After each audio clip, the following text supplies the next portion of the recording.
নমস্কার বন্ধুরা, আজ আমি বানাবো আম ফুলুরি।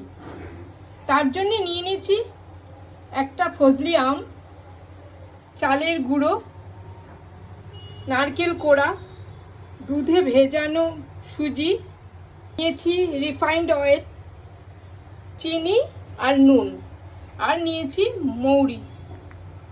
প্রথমে আমি আমটা কেটে নেব।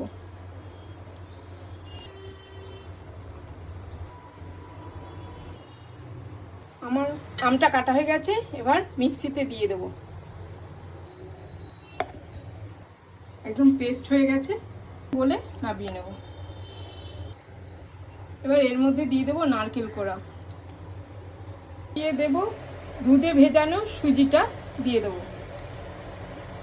দেব অল্প নুন।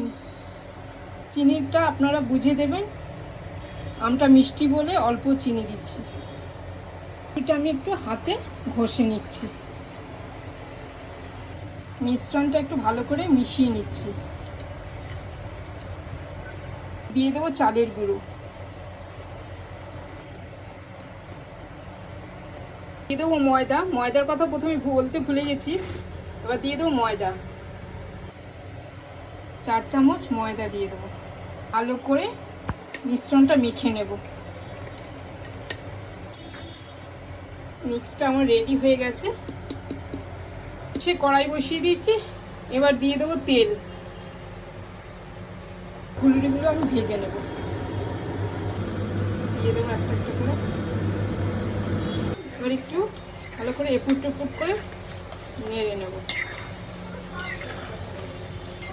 ফুলুরি আমার ভাজা হয়ে গেছে, আমি তুলে নিচ্ছি। তুলে নিয়েছি। আম ফুলুরি আমার হয়ে গেছে। আপনারাও করে দেখবেন। ভালো লাগলে লাইক করবেন, কমেন্ট করবেন, শেয়ার করবেন। নমস্কার।